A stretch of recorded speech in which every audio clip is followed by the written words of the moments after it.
안녕하세요. IM투자증권의 김동섭 이사입니다. 이제 새로운 한 주가 시작됐죠. 이번 주가 지나가면 우리나라에는 이제 18대 정부가 들어서기 때문에 시장의 불확실성이 또 하나 제거되는 한 주가 시작되기도 합니다.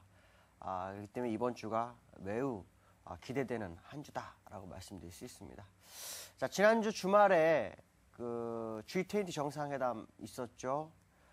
환율 전쟁에 대해서 기대가 참 컸었는데 정말 아무것도 내용이 없었죠. 왜 그러냐면 그 일본 엔화 약세에 대해서 프랑스라든가 남미라든가 우리나라가 입장에서는 상당히 이 G20 정상회담에서 좋은 결과가 나오기를 바랬지만 미국에서 일본의 엔화 약세를 지지하는 발언이 계속 나왔고 그것이 이제 압력으로 작용했는지 사실 G20 정상회담에서는 큰 얘기가 없었습니다. 미리 시장에 나왔던 내용들 중에서 엔화 약세에 맞춰서 각국의 환율에 절하를 한다든가 이런 것을 경쟁적으로 하지 말아야 된다. 뭐 보호무역을 위해서 관세를 인상하거나 이런 것도 해서는 안 된다라는 원칙론적인 얘기로 끝났다라는 거죠. 그러니까 정말 어떻게 보면 G20 정상회담이 시장에는 큰 의미가 없는 그런 상황이었습니다. 엔화 약세를 좀 더 용인하겠다라는 의미로 받아들여야 될 것으로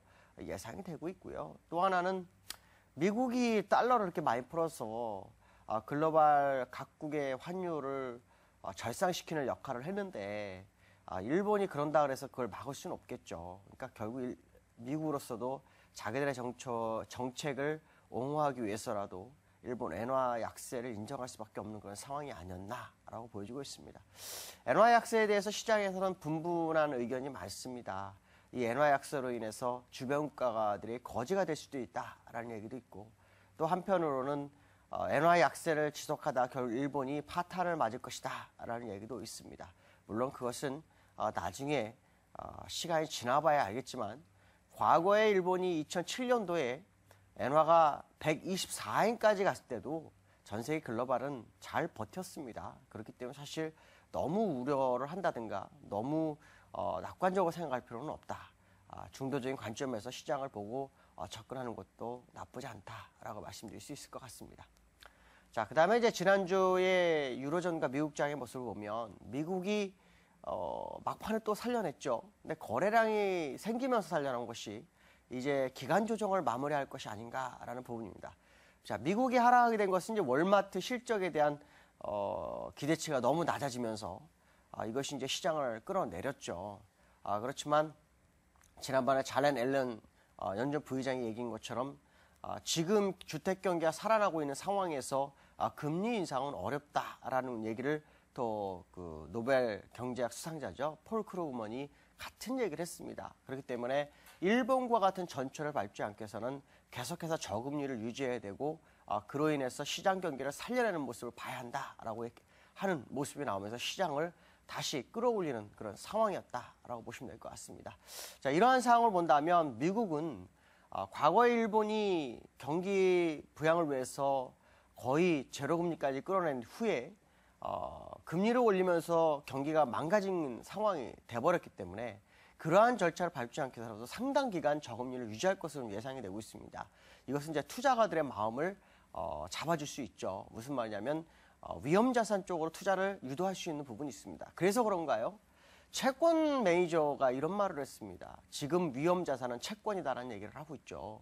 그러니까 지금 원래 주식이라는 것이 위험자산인데 채권에서는 더 이상 금리에 영향을 못 받는다라는 겁니다.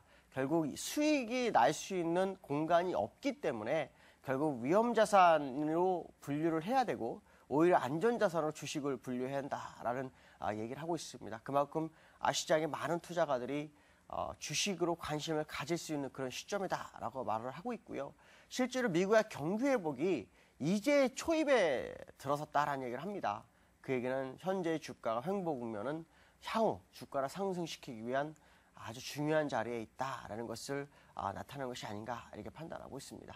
자, 그 다음에 이제 아시아 시장에서 뭐 일본 엔화에 대해서는 아까 말씀드렸지만 당분간 엔저를 지속하시는 부분이 있죠. 이번 주에 아마도 일본에서는 그 BOJ 총재를 인선할 것으로 보이고 있는데 구로다가 되게 되면 상당히 좀 피곤하고요. 무시론가요? 그분이 되면은 조금 환율 전쟁에서 큰 무리가 없는 그런 상황이 될 수 있다라고 합니다. 근데 누가 될지는 좀 봐야 되겠지만 시장에서는 상당히 좀 관심이 좀 그쪽으로 가고 있는 상황이다라고 보시면 될 것 같고요. 그 다음에 이제 우리나라에 대해서 말씀드리겠습니다. 우리나라는 지금 선물에서 눌림이 좀 문제거든요. 이 선물에서 외국인들의 매도세를 누가 쇼커버링 하겠고 유도할 거냐라는 부분인데 기관이 해주면 좋겠는데 기관이 안 하고 있고 개인이 하고 있습니다. 개인이. 그래서 개인들의 선물 매수 방향성이 강도가 어떻게 들어오는지 그러면서 외국인의 선물 매도가 환매가 들어오는지 여기에 포인트를 맞추시면 될 것 같습니다. 왜 그러냐면 현물에서는 지금 그 뱅가드 물량을 받아줄 수 있는 매수세가 있습니다. 그래서 현물에 대한 문제가 없고요. 물론 주말에 북한에서 중국에 4차, 5차 핵실험을 연내 실험할 거다라고 뭐 의견을 전달했다고 하는데 이거는 일단 시장에는 큰 의미가 없을 것으로 판단이 쓰고 있고요. 그렇다면 결국 선물에서의 움직임을 꼭 확인할 필요성이 있다라고 말씀드릴 수 있습니다. 자, 기술적 분석을 하도록 하죠. 자, 기술적 분석을 하면 지금 보시면 지난주 금요일에 거래량이 터졌죠. 근데 아랫꼬리가 생기면서 올라왔기 때문에 일단 매수 쪽에 거래량이 터졌다라고 봐야 될 것 같고 그 얘기는 조정 국면을 넘어설 확률이 굉장히 높다라는 것을 나타내고 있고요. 그다음에 영국 차트도 역시 기준선과 전환선 위에서의 캔들의 움직임이 상당히 긍정적이다라고 보시면 될 것 같고요. 자, 우리나라입니다. 지금 그 양운에 갇혔죠. 근데 이 양운에 갇힌 모습으로 봤을 때 지금 후행 스팬이 여기를 뚫어야 되는데 그 뚫어야 될 시점이 지수로는 약 2016포인트 됩니다. 그러니까 이 지점이 뚫리는지 확인하시면 될 것 같습니다. 자, 한 주의 시작입니다. 즐거운 한 주를 시작하시고 항상 승리하는 삶을 사시기 바라겠습니다. 여기까지 하겠습니다. 감사합니다.